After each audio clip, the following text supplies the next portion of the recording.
Welcome back to another episode, guys. Hey guys, so we thought we'd share with you a little bit about our experience on the road, and we thought we'd put it into a little video, and we're going to give you 9 things that we wish we knew about travelling Australia. No, we wish we knew before we started travelling Australia. Before we travelled. Yeah. So here it is, 9 things. Let's go. Let's get into it.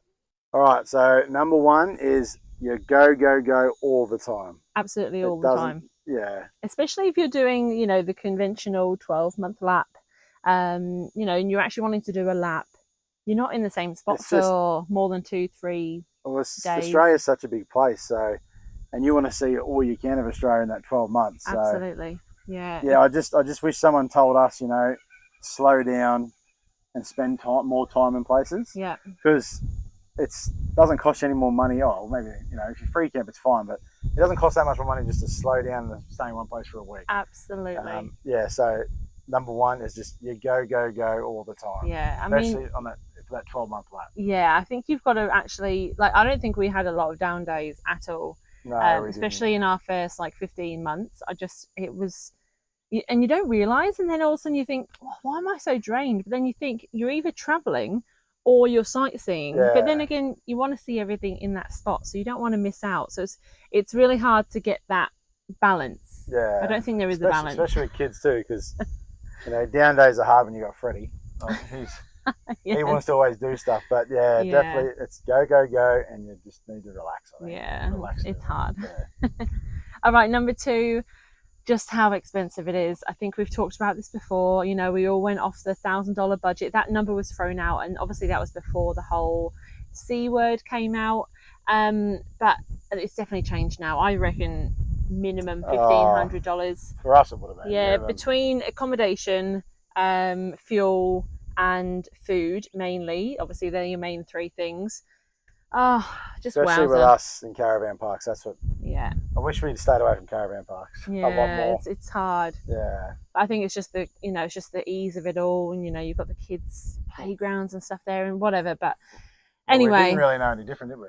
No, we didn't. But just be very wary that it's not as cheap. I wouldn't leave with basing it off what budget you think you'll need, because I reckon you'll spend more. Especially, and the thing is as well, you meet people on the road, they give you good recommendations of places to go and eat in the town, or oh, that's the best bakery, and you just you do an experience as well. You want to go and do experiences. So, and it's hard, but I mean, at the end of the day, if you're enjoying yourself and you're making the most of it, that's all. Memories are. You can always make more money, in my opinion. But just it is very expensive.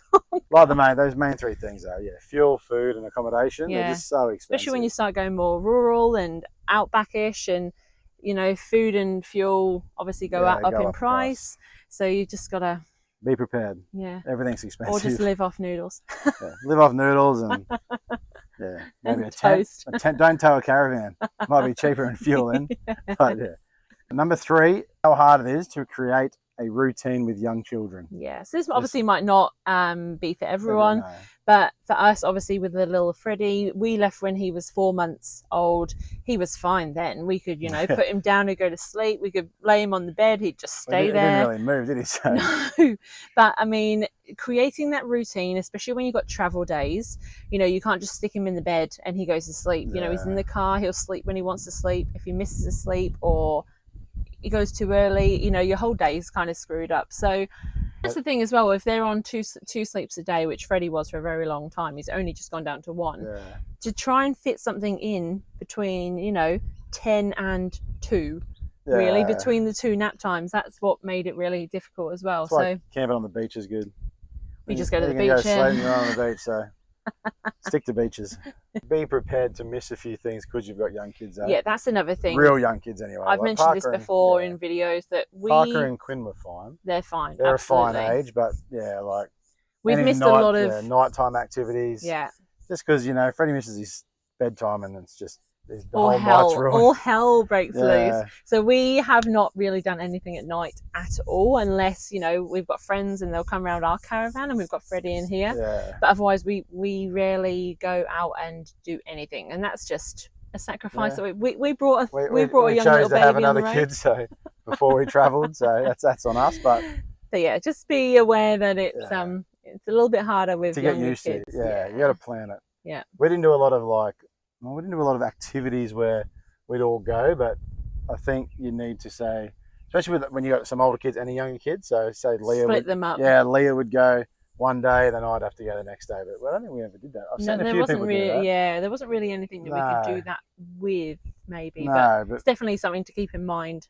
We were going to do the Lake Argyle cruise, and we thought, well, we're going to have to split that up. Because, and then we were too late in booking it. There was no spots left. Welcome to our life. Yeah. All right, number 4. This is pretty much just a me thing. I find this is a funny one. This one. I mean, I don't know.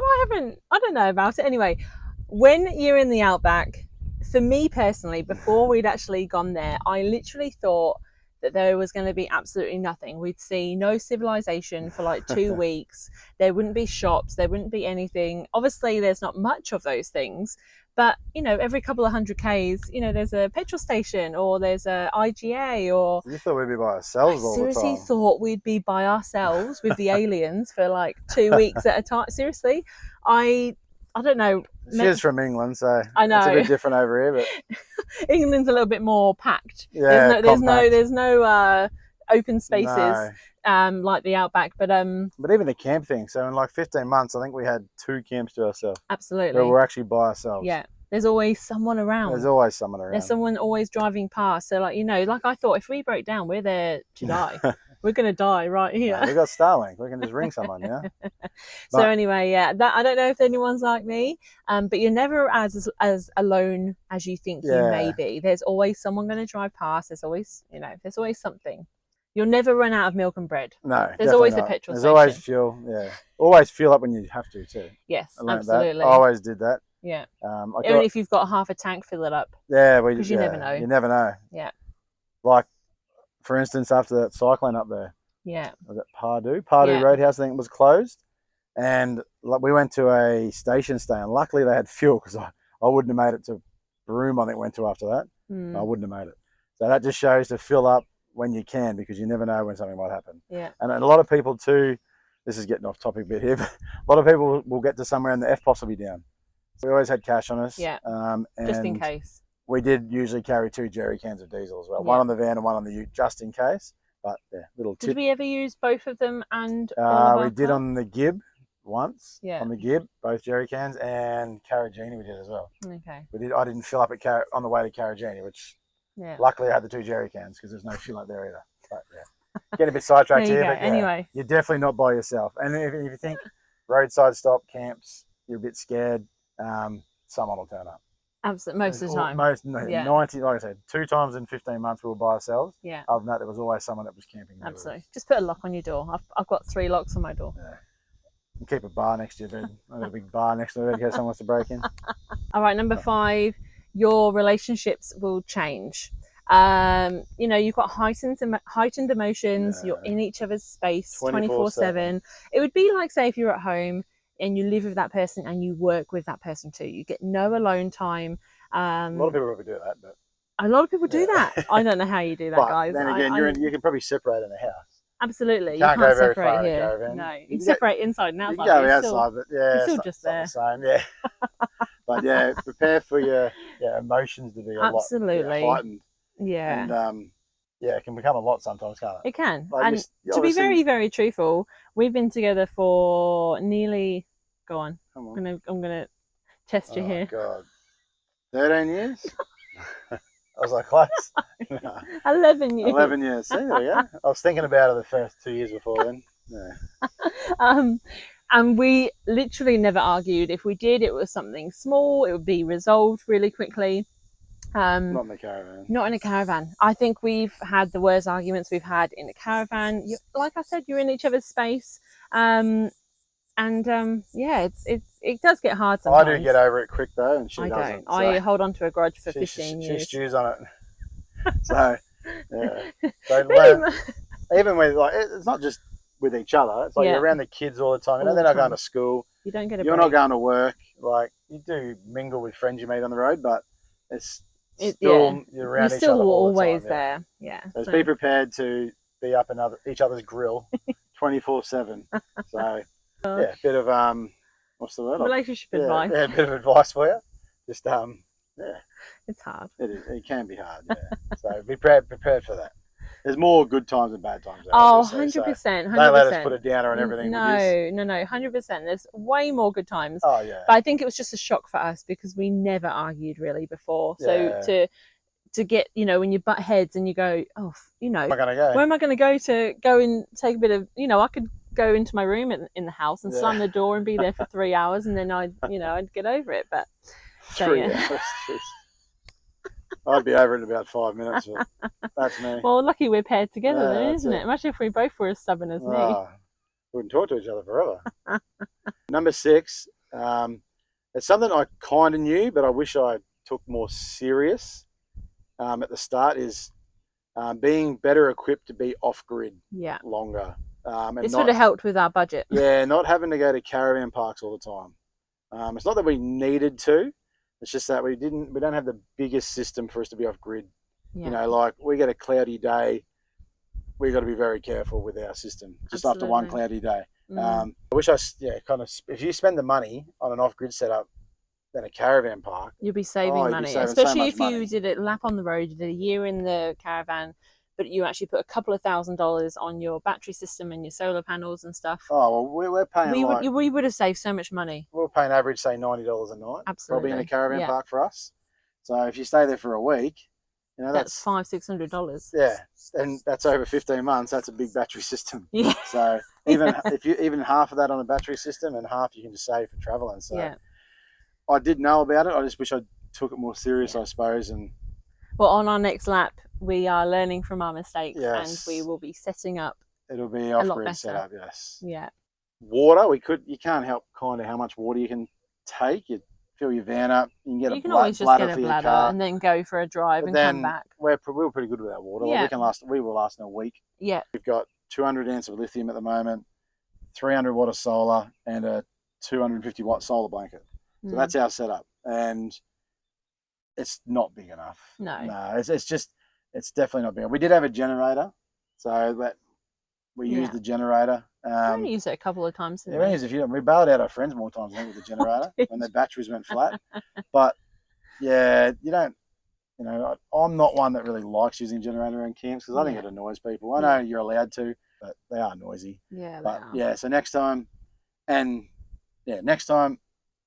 better system, less caravan parks. Absolutely. You save money in the long run. Plus, I mean, some of the places you get are just amazing, and you know, caravan parks, you're stocked up on top of each other. So really, it's good when you got a group years, I think, at a caravan park, but they're not really for us. No, not really. Number 7.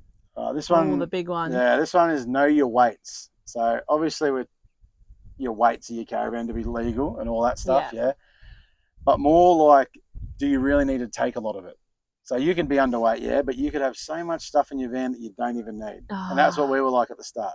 The amount of toys and I just like ridiculous amount of stuff, clothes, just all like random we stuff literally wear like the same like 5 outfits. So and you know, you need maybe one lovely going out outfit if you want to call it that. I didn't really. I had a pair of jeans. Yeah, but I mean, well, good clothes I put away. Yeah, absolutely. Yeah, but even like the kids, they had these massive boxes. When we first went. Plus, they had like 5 boxes under the bed of Lego. They didn't touch them they didn't play the Lego maybe God. Once the whole trip. They do say if you don't use something for 3 months, 6 months, it shouldn't be in your van anyway. And there's probably stuff in there now that we probably don't even use. I've actually heard of people using sticker systems. Yeah, you put stickers where you put a sticker on it, and when you use it, you take it off. If that sticker's there still after 3 months, put it in the bin, take it to donate it, do whatever. But we brought a lot of stuff. We did, and it was just not ridiculous. that we were overweight, like crazily overweight or anything, like I said, but it's just stuff we didn't even need. No, like, which is crazy. Do you really need 5 stuffed teddies? That's the stupid thing we were bringing, but now she's got like I don't know, one Barbie. They've got a couple of books each. What about the 5 stuffed pillows on the bed now? Shut up. Do you really need it? Yes. The pillows are a non-negotiable, I guess. Yes. But also obviously know your weights. Yeah. Because I did my research, knew my weights, but not as much as I thought. Yeah, getting it professionally weighed was amazing. that was awesome because it's not just knowing your weights; it's how to like pack your van, which is something that I learned during our wait thing. Yeah, just remember, kids love playing outside. You're in these amazing spots. You're at the beach. You're at the water. You're at a creek. You're whatever. You don't need kids don't need 1,000 toys. No. A couple of board games. All right, number 8. We've kind of gone over this, but to be exact, there's no alone time at all. No. And I knew that before we went traveling, of course, because you know that you're with each other. But actually living it. I used to go. I'd go on a Sunday mountain biking by myself. So that's me doing alone things, you know. And you don't get that. You can't get that on the road unless you're going to bring a mountain bike. But then where do you go? You can't always get that. I'd bring a mountain bike. It would have got destroyed though with all the red dust like the kids' bikes, so it's probably wasn't a good idea. But yeah, definitely there's no alone time. So especially and 3 kids, like I suppose someone can look after the kids and someone can like sit inside. But yeah, still then it's hard. So be prepared for that. We just thought we'd tell you the things, you know, keep it real a bit. Yeah. Because we've seen something the other day, someone saying, oh, it's all about the glitz and glamour. I've been on YouTube. It is. I mean, it's hard because obviously you don't want to show the negative stuff. Absolutely. That's, you know, we want to obviously show you these amazing spots and what you can do there. We don't want to always put a damper on it and go, oh, I've had enough of him today. And, you know, it's just, I mean, that's just real life. That happens. It's just not on the camera. No one wants to share that or watch that. And, but yeah, like keeping it real, it's. Yeah, be prepared for that. Be prepared. You won't have much alone time at all. That's why I want to get a boat. Then I can go fishing. Alone time. You can take the 3 kids. No, that's not alone time. Our number 9. So, not saying they were all negative things, but they pretty much were. But this one's actually a big positive to finish on. Yeah. One thing we wish you knew before we went traveling is just how much of a strong friendships with people you meet we were going to make. That was a mouthful. Is that right? I don't think you said it right. I think I did. I mean, just the friendships you make on the road. Do you know what? Definitely didn't expect it, do we? No. And I think I speak for myself here, but I'm pretty sure a lot of adults feel the same. Especially mums. You know, just making friends as adults is super hard. It's not as easy as when you're a kid or a teenager or, you know, early 20s or whatever. But I personally found it very hard to make friends and make those great relationships. But being on the road, I don't know what it is. It's like a different breed of human. Like, I just think it's everyone's there doing the same thing. Yeah, we all have similar interests. We're obviously all missing our friends and family from home. I think you cling on to those people while you're on the road, and you create such strong bonds with these people. Yeah, we met our friends, and we literally, I think we pretty much travelled with them. The group just got bigger from there. Yeah, we travelled with them on and off for a good 6 months. Just pretty much the whole of Western Australia. Yeah, we were travelling in the same direction. We meet up with one family and then you move on and there's the other family, and then it's just that's what it's all about. It's awesome. Very unexpected, I reckon. Very unexpected. I didn't expect to meet people, such great people. Yeah. Obviously there's good people out there, but Parker and Quinn have got best friends out of it. Yeah. It's amazing. It's just amazing. Don't be scared to talk to people either. Yeah. Like, I think Kayla reached out to Leah on Instagram. Stalker. Because they were going to start traveling. They had some questions. And then they kind of asked, they left and they kind of asked, what are you doing for Christmas? Yeah, and we booked this late too. Yeah. We're like, oh, we actually got into Streaky Bay. You should try there. Yeah. And they got in a spot, and Clint and Belinda amazing.